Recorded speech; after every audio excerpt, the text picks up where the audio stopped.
Hello, welcome to Underdog Mentoring's interview number two. Today, we're very lucky to have a former captain of the British Army, Chris Willis. He's come to talk to us. If you listen to this, it may change your life. It might not, but if you don't listen, you won't find out. So, without further ado, Chris Willis, this is your first question. So, can you give us a bit of background about your career in the Army, please?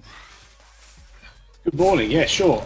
So I joined the army back in. Technically, I joined during university. I joined the armed reserve, and what's called the University Officer Training Corps. And through that, took my selection to Sandhurst at the Royal Military Academy.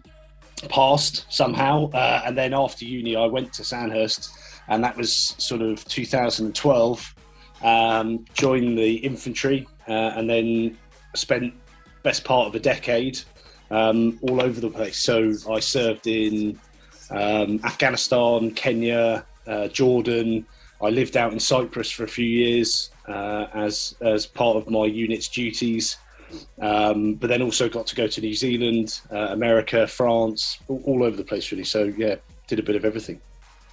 All right. So, we have underdogs that we mentor from around the world. An army career might mean something quite different depending which country you're from. Do you think that's important to take into account what the context of the country's army that you might join if you're thinking of it as a career? I think there's definitely elements of that, because depending on the size and the government's leaning towards intervention and stuff, it will depend on what you do. I would say that the mentality of armed forces personnel, having served with at least half a dozen other countries' militaries, that actually mentally and personality-wise, we're all quite similar. So I think from that lean, if you are that kind of person, it shouldn't put you off at all. I think it's probably dependent on the kind of stuff you want to be involved in, whether that's more humanitarian, whether that's more defensive, or more interventionist. That would also have a lean towards it. But I think ultimately we're all pretty similar people cut from the same cloth, I think. All right. So, if you join the army and you get an order or even a whole mission that you just don't like, can you say no, or do you just have to do it? Yeah, you can say no, and I'd say actually it's it's encouraged that you have that mental fortitude to turn around and say that you don't agree. I think it's probably one of the elements of the military that people don't think about, is that you have physical bravery and putting yourself into what is potentially life-threatening risk, but also there's what we class in the military as moral courage, and actually that is the ability to look at something that's fundamentally to you wrong and being able to challenge that, as whether that be an order, whether that be direction that you're given. Throughout history, people have turned around and said no to certain things that there might be repercussions from, but actually at the end of the day, you have to live with yourself and you have to sleep at night. And if there's something you fundamentally think is against the interests of yourself, your men under you, or the people that you're working with, then yeah, absolutely, I would say it's your duty to say no. So I guess, like all jobs, there's a little bit of action and there's probably a bit of admin. There's probably some physical stuff, but also some time in an office. So how much time did you used to spend on each of those? So, I mean, it will depend on which part of the military you're in. So I was in the infantry, so we are, what's classed as the combat troops. So I spent probably of my whole time, at least half of that deployed away, whether that be on exercises or actually on operations. But then you class in range days to go and practice shooting, navigation days, all sorts. Whereas obviously if you join one of the more administrative wings of the army, you probably won't spend as much time outdoors in the cold and the wet and the rain. So I think it's a lot of what you're into. The army, certainly the British Army, the British military offers a a vast array of different career paths and different things, and they will have different elements of administrative or, let's say, outdoorsy stuff, depending on which part of the army you join. I see. And so is there a particular subdivision or wing of the armed forces that you would recommend to people if someone was thinking of joining now? So as an infantier, I would always say join the infantry. It is, as we like to say, the point of the spear. So you are the frontline troops, and everything, in my opinion, in the military is geared towards getting you to your mission and to achieve your mission. But that's because I'm a meathead infantier, so I would say that. It definitely depends on your personality and what you want to get out of it. There are incredible programs for technical skills, whether that be the signals, the engineers. If you join logistics, you can come away with some incredible qualifications in logistics and operations management.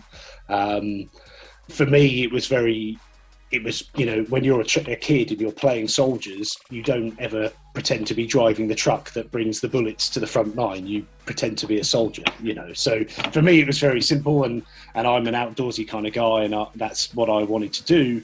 But I've got friends who are in all walks of the military, and frankly, some of them will go on to do much better things after the army than I do, because no one really cares if you can run quickly and carry heavy weights outside of the military. They care if you've got quals in useful things like operations or logistics or whatever that might be. So I think the focus needs to be down to what you want to achieve and what you would like to do. And for someone thinking of an army career now, what sort of big changes do you think might be coming that they should be aware of? I suppose, given the shape of the world at the moment, and given certainly what's going on globally with the pandemic, I think militaries, the British Army is becoming more, I think there's greater focus on humanitarian effort and what can be done to sort of help out around the world. I mean, you see it with the British Army at the moment helping deliver vaccine in the UK and COVID regulation, but there's, calls to go out and help on flood relief. There's calls to go and help globally on humanitarian crisis. So I think that's definitely going to be more of a focus for a lot of certainly the Western militaries. I don't really see people picking fights with each other at the moment, because quite frankly, we've all got bigger things to worry about. I think the ever-increasing tech and sort of cyber world is definitely getting bigger, and there'll be a lot more influence on cyber warfare and that kind of thing. So if that's for the younger generation, if that's, they're a lot more computer savvy than ever I was or ever will be. So I think that's a really interesting sphere. And I think just generally influence operations, so what would be classes like psychological warfare and psychological operations, that will become a lot bigger, because it will be convincing populace and potentially an enemy country's people through influence and cyber and stuff like that, as opposed to sort of traditional boots on the ground approach. And would you say anything to someone who was hesitating about an army career because they were worried about the ethics of joining any army? I think at the heart of it, you do have to square with yourself the possibility that you will be put in situations where, certainly if you're in the infantry, that you may be called to, enact what is your raison d'etre, basically, and that is to go toe to toe, so to speak, with another human being. And potentially have to take their life. So I think you do, at your very core, no matter what part of the military you join, you have to square that kind of thinking with yourself. And I would say number one hurdle, if that would be a huge issue for you, then it's probably not the career path. I would say that that is not the common thing. This is not the Second World War. This is not the First World War. We're not, piling over the trenches and hand-to-hand combat in the mud, but that is fundamentally what the military is there for. So I think that definitely has to be at the centre. I think your personal ethics do come into it, and actually I would argue that the military needs people of all opinions and of all walks of life, because actually that brings different ideas and different thinking to the table. If you have everyone leaning the same way, that's when you get issues arise. But actually having people that have a different opinion on things and a different ethical lean actually makes it a better place. So Yeah, so that last bit brings me on to my next question, which is, some people might worry that they wouldn't fit in. Do you think that there is a, quote, right sort of person for the army? And what would you say to somebody who thinks about the career but worries that they wouldn't fit the mold? No, I don't think there is. I think maybe there might have been in the past, but I think, like with any walk of life now, it is open and encouraging of people to go, no matter what your personal belief, background, orientation, religious, sexual or otherwise. I personally would encourage people to join, and it's the challenge for yourself. Like I don't think you need to have been to a certain school or be from a certain area or have a certain way of thinking to do well.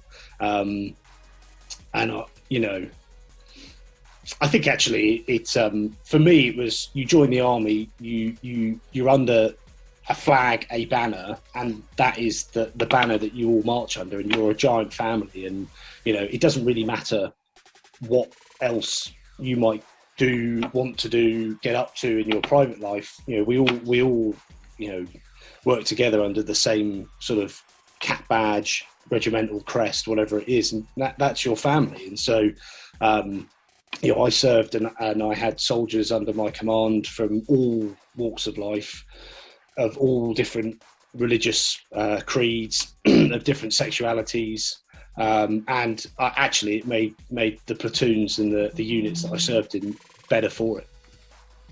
Okay, so final question.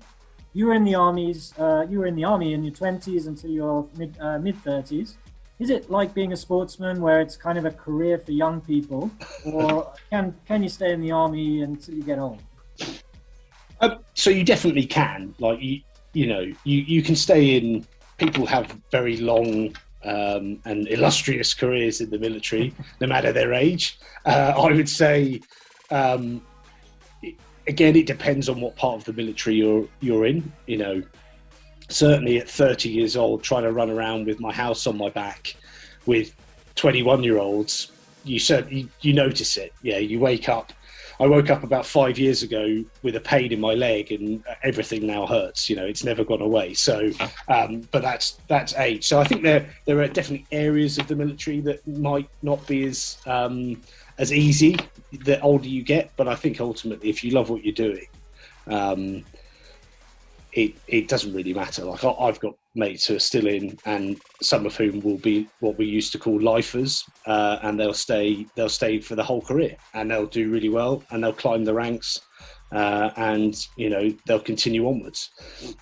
I think for me, it's more about where your life is going as opposed to whether you can continue. As I say, I spent, of my almost 8 years, I spent at least half of them living abroad in various places or working abroad. And actually, for me, it was looking back on all the things I'd missed from doing that, from being deployed in things like birthdays, weddings, my friends' kids being born and stuff like that, that I suddenly was like, actually, I kind of want a bit of normality. I don't want to be living all over the place anymore. I'd like to move on with my life, and I've had a great time. Thanks very much. So I think it all depends on your personal drive and what you want to achieve, as opposed to your age. Age helps. Captain Chris Willis, thank you for giving up your time for our mentees.